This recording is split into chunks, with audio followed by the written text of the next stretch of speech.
What's up, everybody? It's Rachel here for the Nail Therapist on YouTube. This client has been on a journey to uncurl her nails and get rid of a deep corn on her pinky toe. So I'll show you some of that, and I'll also give you some tips on how to file your nails. So if you need some tips on that, this is the video for you. Stay tuned.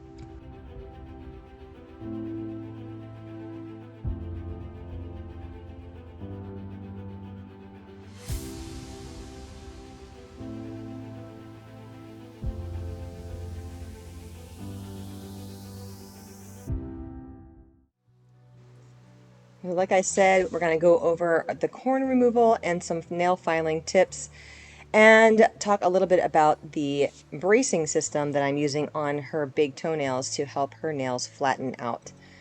At the end of the video, you'll see where she started and where she is today. She's only been using the bracing system for about 2 months. So it's not been that long and we're already seeing a lot of progress. So that's awesome. I'm going to just address the elephant in the room and talk about the blurry video yet again. It does get better on later on in the video. I did some researching and it just turns out that the new camera that I bought is actually not a great one. I should have read more reviews, so I wasted a couple $100 on that. I'm very upset about it.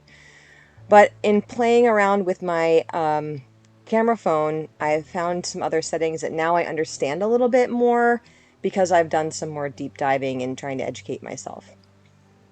So hopefully in the future I'll have some much clearer video for you, and if I don't, then I'm just going to shoot myself in the head. No, I'm kidding.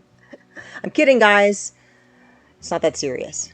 Okay, so here I am going to be filing her nails in a second. This particular toenail is very pinched, so there's a lot of built up dry nail bed sort of squeezed up underneath there, and because it's in a C shape, it's a little bit harder to trim off.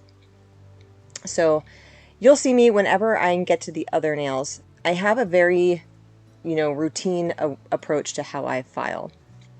I take the nail file and I approach the nail at sort of a beveled angle, at a 45-degree angle, and come up underneath the nail, and I file upwards, and then I angle it further and further till it's at a 90 degrees sort of perpendicular angle to the nail plate. So you'll see me here coming in at an angle, and then I kind of move it up as I go back and forth to a 90-degree angle. On the corners, I get up underneath the corner as best I can and do a rounded corner. I don't want to go so rounded that it becomes like a circle if you look at the nail, but it's flatter on the top and it has slightly rounded corners. And you want to leave a little bit of white free edge showing, just because it ends up being the more comfortable length for your client. A lot of times if you have a client that's not used to going super short, if you do go super short, it's gonna be a little tender because you'll get into the eponychium underneath there, or the hypernychium, sorry. So you want to be sure not to get into the quick of the skin, the nail plate, the nail bed itself. So again, you're going to come up at an angle and then work your way up into a 90-degree angle, and then do the corners the same way. And you'll see me come to the side of the nail as well and go straight up and down the side walls so that you can get any kind of nail trimmed off that may be fanning out to the side. If you guys have any questions about this, because it's a little bit maybe new to you, or maybe I'm not explaining it well, just put a comment in the comments, make a comment, and I'll be happy to get back to you and try and clarify. You might be wondering what I'm doing with the nail file at the end after I'm done filing, and I kind of drag it along the edge, like on top of the nail. So what happens is whenever you're filing, it can kind of create a little bit of fragments of nail that sort of stick up off of the free edge. And so I just kind of lightly touch the nail file to the tip of the nail on a downward stroke to knock those fringes off so that the nail plate is more smooth.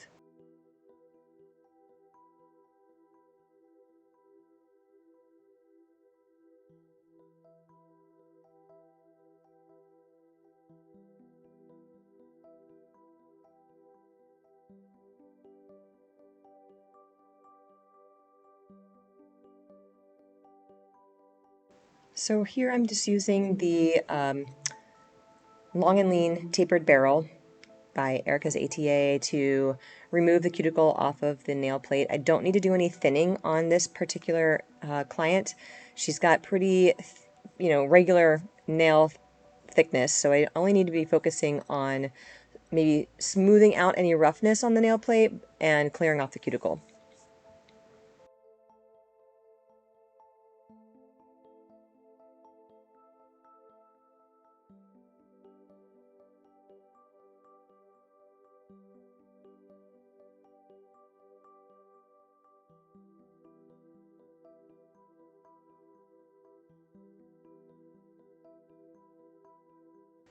This particular toe is a little bit harder to file, and because it's curled so much, I'm trying to thin out on the top a little bit, but also smooth out and exfoliate on the edge there because it is starting to splinter apart a little bit. The layers of the nail have been peeling, so I'm trying to just buff it down a little bit so that it's all one solid piece. And then the tip of the nail, or the tip of the toe right here, there's a buildup of callus, so I'm just going over that as well to exfoliate.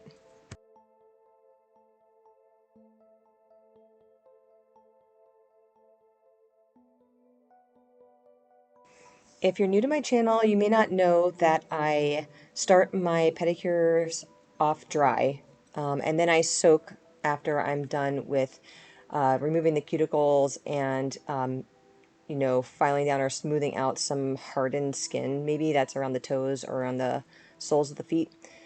I find that it's easier to remove dry skin when it's dry and not after it's been soaking. So I kind of do like a hybrid of a pedicure. Sometimes I don't, but most of the times I do if the situation warrants it. And in a minute, you're going to see also that I use a different bit to go in and remove some really hard, thickened calluses. And that is much easier to do when the skin is dry. You can see exactly how much you're getting off, and it just takes a lot less time, I feel like, to remove the dry skin as opposed to if it was saturated with water.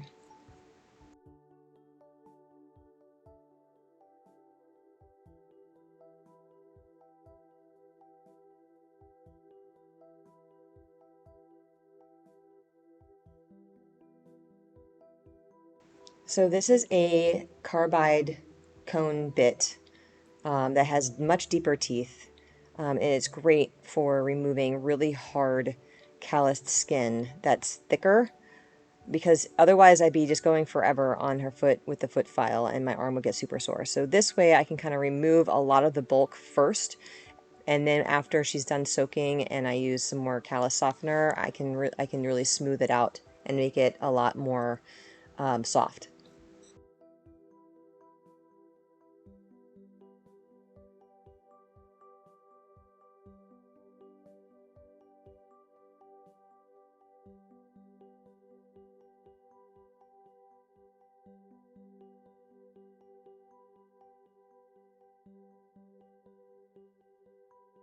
Okay, so this is a corn that she's been dealing with for years. And I've worked on her corn, I think 3 times so far, and each time I've been able to get a little bit more out. The first time I didn't want to, I mean, it went in so deep, so I didn't want to go super, super deep. It makes me a little nervous when it goes in really deep because I don't know if it's going to bleed. But but each time she comes in, there's a little less to get out. So what I do is I just remove a lot of the hardened skin over on the top, and then I take my spherical carbide bit here, to go in and cut into the base of the corn. Now, if you don't know what a corn is, it's basically an inward callus. And it forms usually on places where there's a lot of high pressure and friction that's always there. So you'll see them all a lot on the pinky toes and sometimes in between toes, or yeah, a lot of them's on the pinky toes, and on the balls of the and the soles of the feet. So anyway, I'm going in there and trying to remove the base of the corn, remove a lot of that thickened skin. And I squeeze it every so often because that helps reveal, it blanches the area. It helps reveal exactly where the callus is and where it ends, and the new skin and the fresh skin begins, because the fresh skin will be a little bit pinker and the callus skin will be sort of that white creamy color. Okay, so now I've kind of found the base of the corn, and I'm going in with the corn probe, which is it's a pretty sharp instrument with like a V-shaped, it's not like a scoop, but it's almost like it's a V-shaped instrument. So you come in and you can kind of get it at an angle, and I go around the perimeter of the base of the corn. So it's kind of circular. And I go around and around and around, and I work it out until I can really get in there and remove the body of the corn.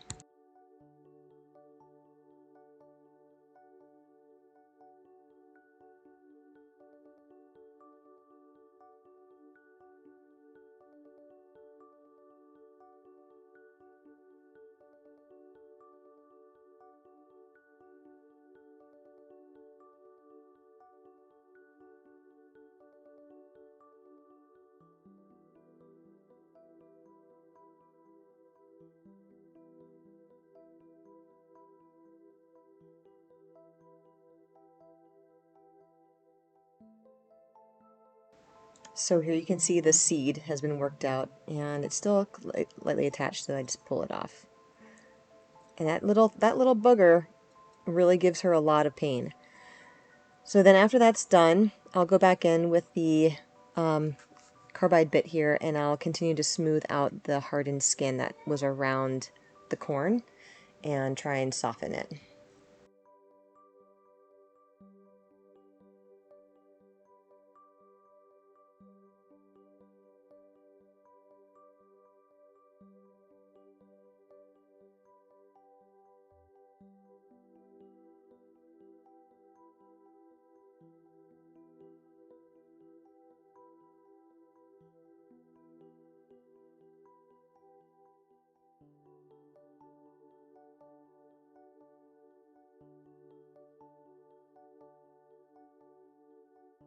Now this side has a little bit better video quality, so you can see a little bit more. So let's talk a little bit about what the bands are doing on her big toenails. So she came in with some pretty curled nails. In the biz, we say involuted or pinched or pincer. There's a bunch of different terms for it, but in essence, it's a curled nail, and it's been like that for a while. And she wanted to see if there was a way we could fix that, because it does cause her some pain, especially as her nails get a little longer and she goes further in between the pedicures, because the nail seems to dig into her skin and it's uncomfortable. So I use a product called Curve Correct, and it's something you can buy online and do it yourself at home. It's not easy to do, but you can do it. And what I love about this system is that there are a bunch of different tensions. So the band itself is like a flexible plastic, and it comes in different thicknesses and firmnesses.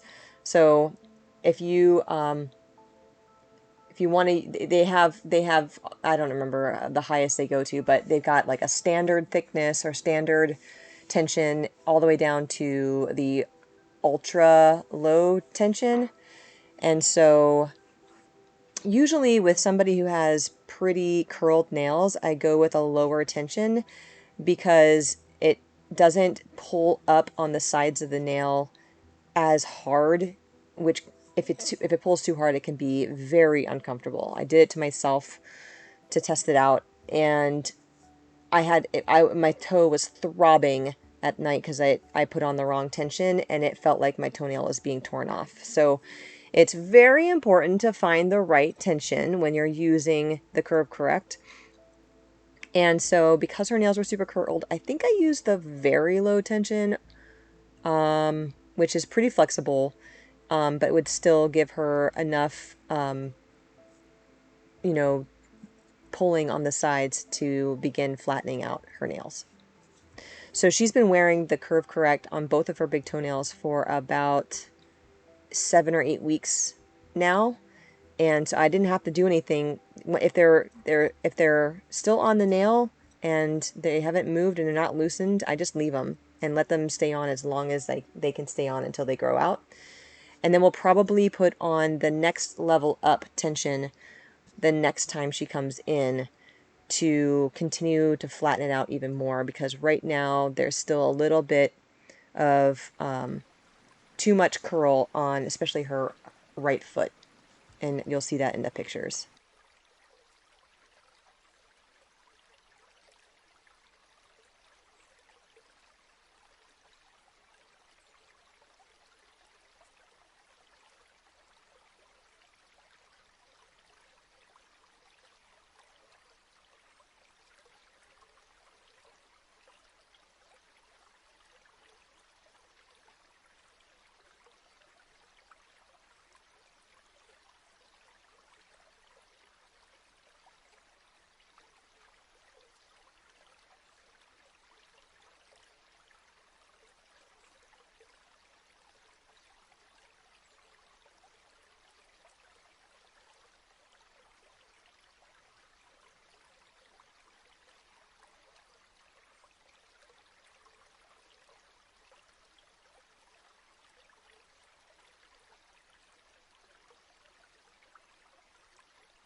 You may be thinking that she has some nail fungus because of the way her nails are sort of peeling apart, but it's not nail fungus. I think it's mostly because her nails hit the shoe and there's just a lot of trauma to the nail itself and it just starts to break apart.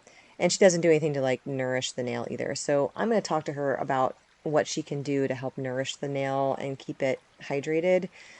And we did talk more about shoe wear and toe spacers or ways to protect the toe, especially the one with the corn, from getting rubbed so much. And it's funny, most people don't really know that those things exist, and they're super easy to find. You can find them on Amazon. But the most important thing is finding the correct shoe wear. We have so many shoes that are, you know, pointed, and it does not give enough room for the toes to lay flat or even splay and swell if they need to. And so that reduction in space just ends up cramming the toes together and they become this pointed, sort of angled bunch of toes instead of the flat, straight toes that we were born with. And so it is possible to redirect your toes and stretch them out, but you need to be consistent with wearing the toe spacers and also make sure to change out your shoe wear so that you're not just putting your feet right back into the small shoes. And so we talked about that kind of stuff, and she did not realize that her shoes were not big enough, because I think she buys a size bigger, and so in her mind that must mean that there's enough space. But if you look at the toe box, it was still really cramping her feet.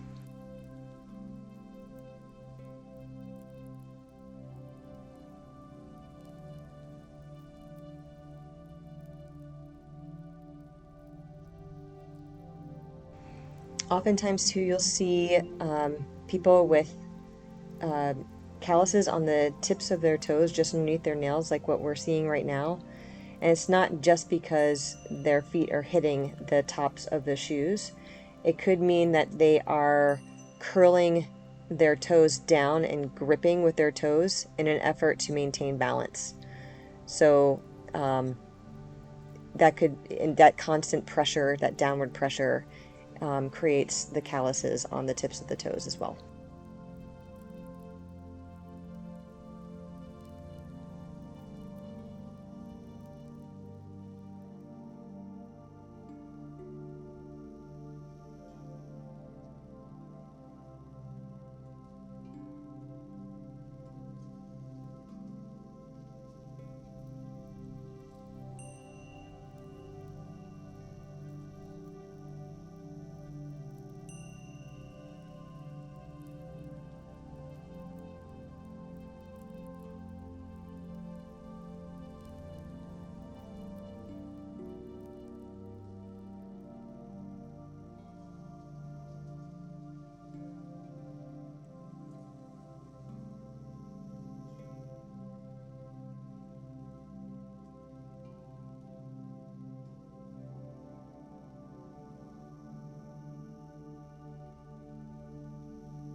Alright, so this is the other foot. It's been soaking for a few minutes and it allows the skin to soften up. And I do put on some more cuticle softener as well to sort of speed things along. And I'm just going in with my sidewall wood lifter to clean out the sidewalls and underneath the free edge.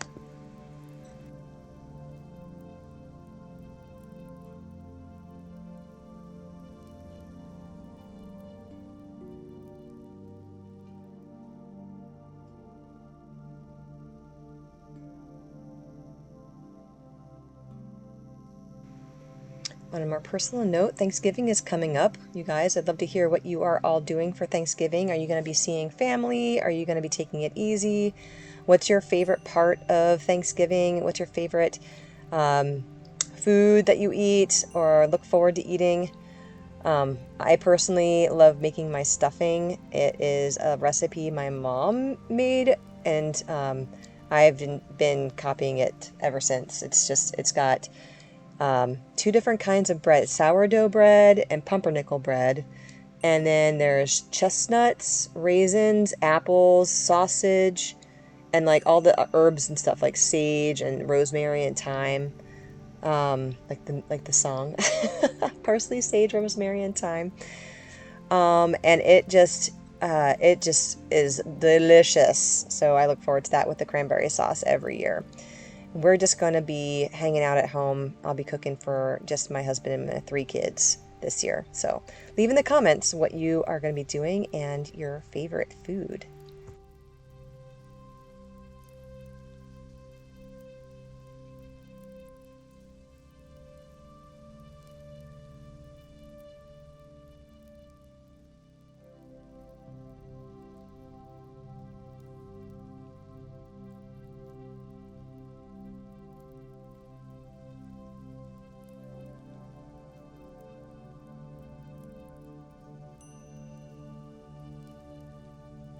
This corner is her troublesome corner. It has lifted quite a bit, so I'm actually able to get up underneath there and clean it now, but it's still really tight. So you'll see in the final pics the angle of the toenail from the the tip of the nail. You'll see that angle. So I'm trying to go in there very gently and make sure that the nail is trimmed back as far as I can get it without leaving any kind of spicule behind.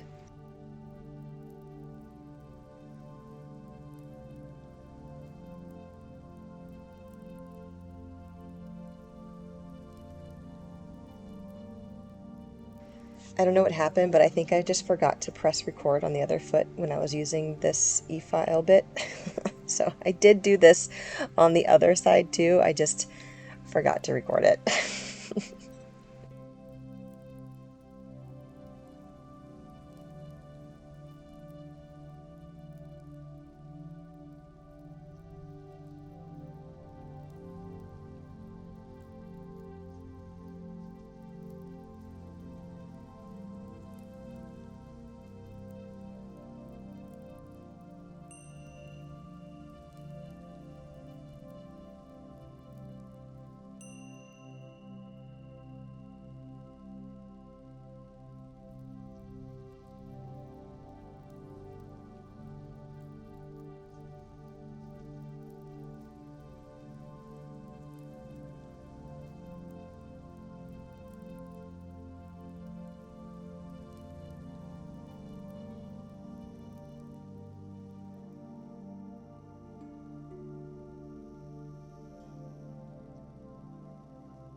After this part, I cut off the video because I just wanted to show the actual like nail care in this video.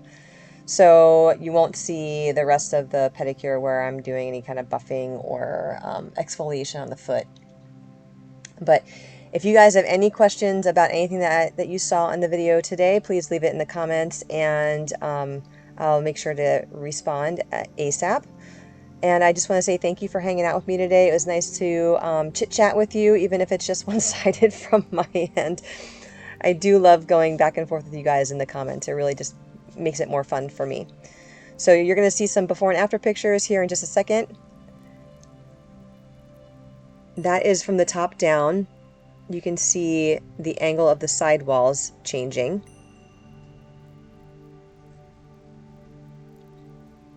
And here's from the tip of the toe. That's the second one. And this is currently, so it's flattened out quite a bit. And this is her right foot that's got that deep curve.